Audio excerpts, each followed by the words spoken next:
All right, I wanted to show off my Arcade1Up cabinet. This started life as a Street Fighter Arcade1Up, which I've reskinned to make it a little bit more classy, as you see. It's kind of got this like log cabin faux wood texture on it now. It's a little bit of this like newsprint to break it up a bit.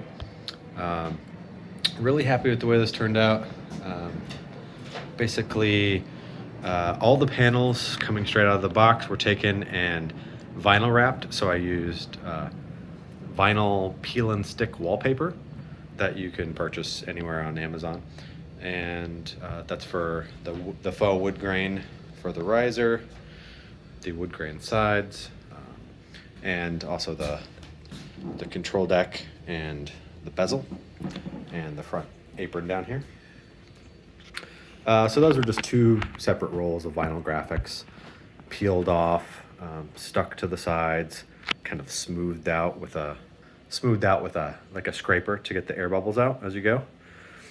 It went on way easier than I expected it to. I was expecting to be fighting with this stuff and be getting a lot of like air bubbles, but that didn't happen. It went on really smooth. There were a couple of problem areas, but most of those problem areas were related to the vinyl wrap already being wrinkled from the company that I bought it from. So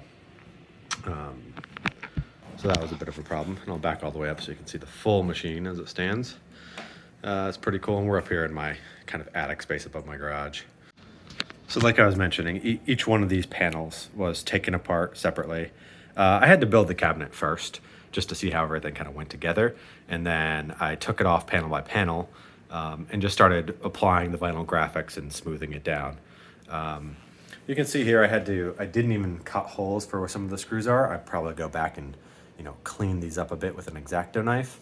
But once the vinyl graphics were kind of laid across any one of these surfaces, then I would flip it over and trace it with an X-Acto knife to really cut the edges and get them super crisp around where the I don't know if you call this T-molding, but wherever the molding is. So you still get those black lines showing through.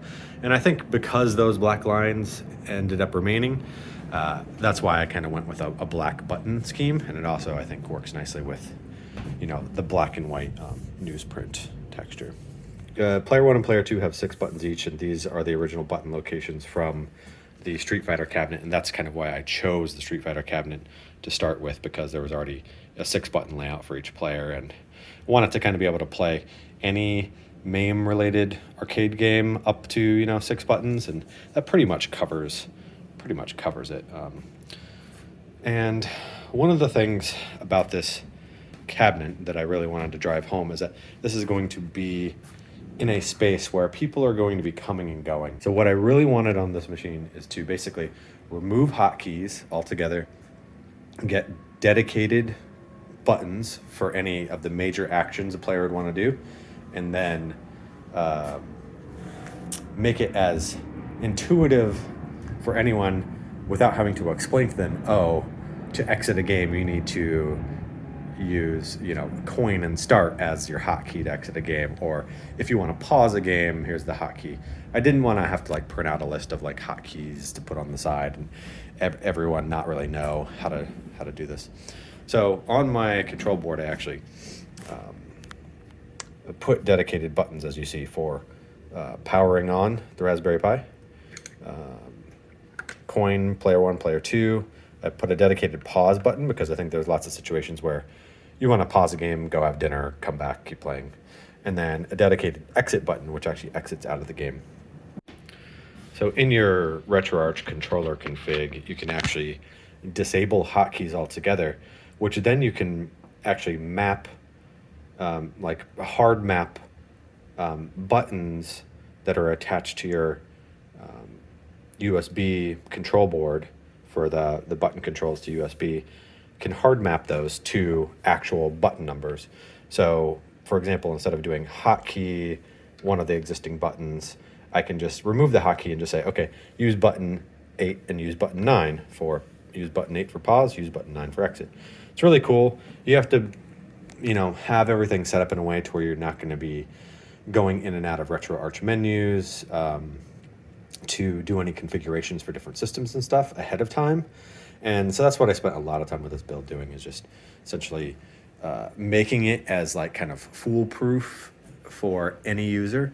And you'll see once we get into the software side of things where that comes into play, just with the controller mapping for different systems versus MAME versus like N64, that sort of thing. So I'll just start by showing you this, and this is my dedicated power button. So any user can just walk up to this, push power, and the system should boot up. And it takes just a second, but it starts loading Raspberry Pi. Anyway.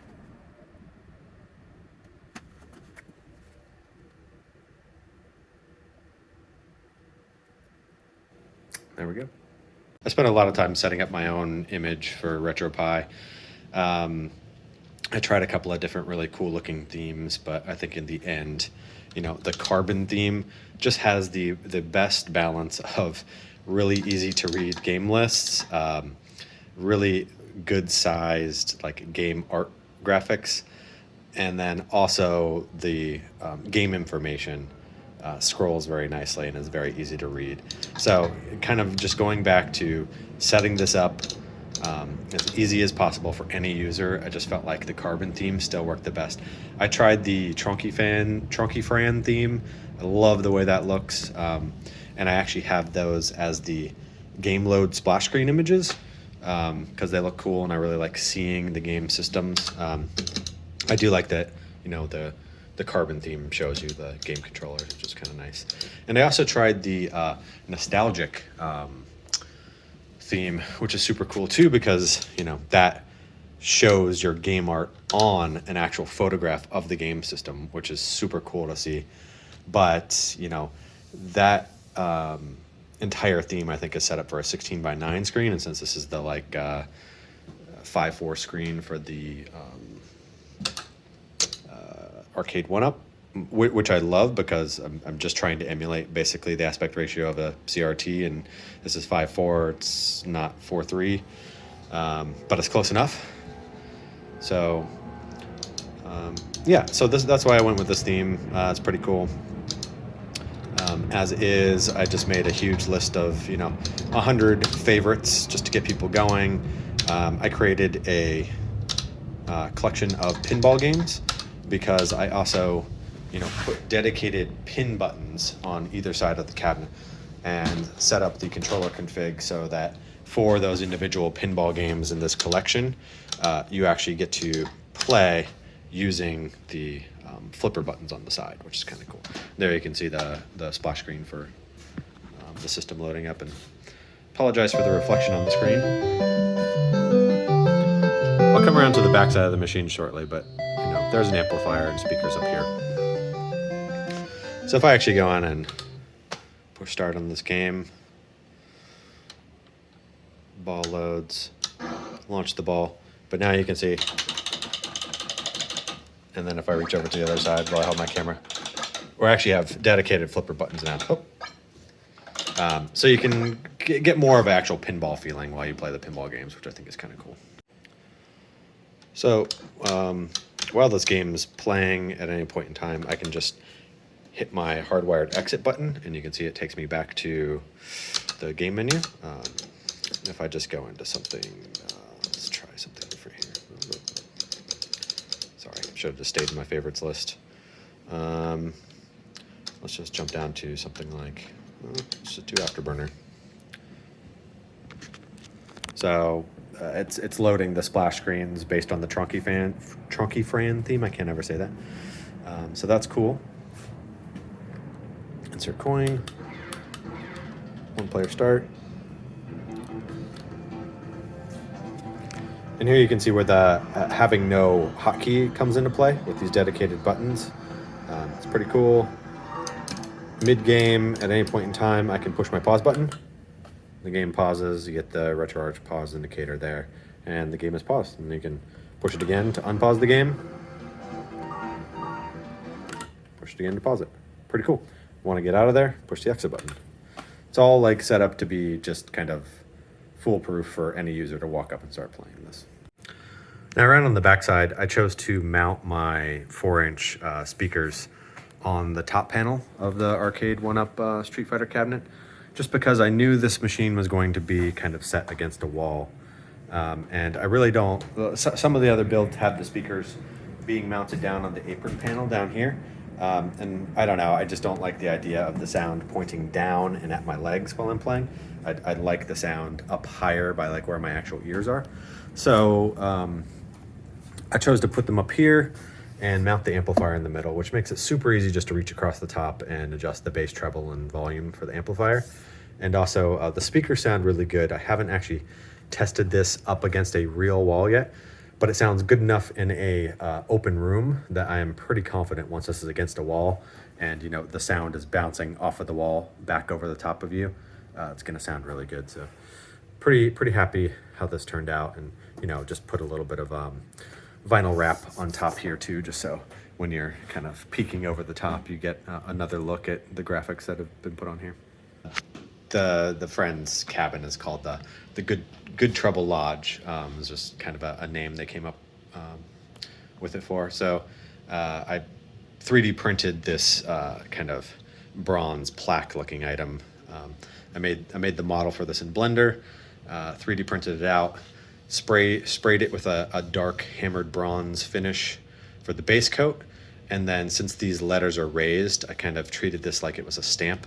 I sprayed gold spray paint down on a paper towel, and then kind of like used this upside down, stamped it into the gold paint. So only the letters and only the bezel border around the edge got the gold paint on it. I think it turned out really nice. I'm really happy with it. It looks authentic, and I think that next to the wood for the quote unquote marquee here, I think it jives really well with the rest of the design for this thing. So now for just a quick tour of the internals. This is all pretty straightforward stuff. I didn't do anything groundbreaking here. I followed a bunch of other tutorials from people like ETA Prime and tons of others who were doing these conversions, but most of the stuff I secured, like the power strip, the Raspberry Pi on the inside wall here, and that LCD controller in different ways. The Raspberry Pi is secured to the inner side wall with double-sided Velcro tape. Just in case I need to remove it, I can kind of peel it off, but it'll still stay secure in place. And same with the power strip down here. This is secured, so for transportation, it's really solid, not going anywhere.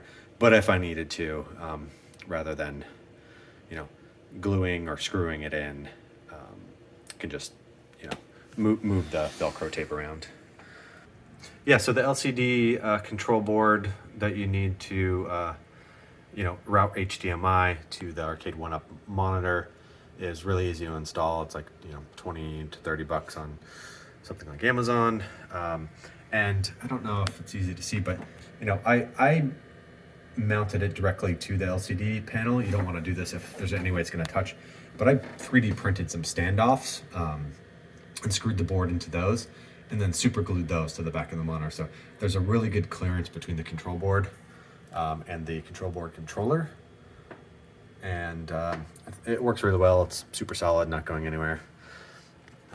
And I actually have the HDMI out of the Raspberry Pi, and then I'm actually using the audio output for the 3.5-inch jack going to the RCA input of the amplifier coming out of the LCD control board.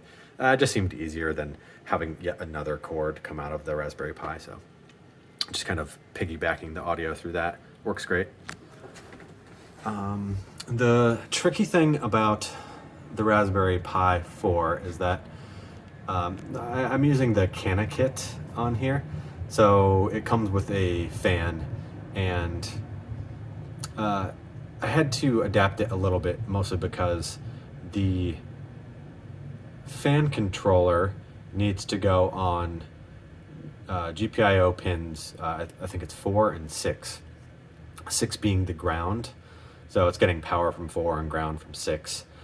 But to wire the power button, you need to also wire the power button into GPIO pin 5 and 6. So the ground for the power button on-off on the control board and the fan need to share a wire. So I had to splice those wires together and solder them together. But it works really well. I've been able to turn it on and off pretty easily, and it's been great. And you can see I have my RetroPie software running off the SD card, but all of my games and ROMs are on an external USB device. That way, if I ever choose to add more games or I need to take this out, since it's not going to be, it's going to be at a friend's house essentially, I can just pull the USB stick, add some more ROMs if I can't connect to it over SSH, or sorry, Wi-Fi, and drop more ROMs on it pretty easily, and then just return it or swap it out completely if I want to.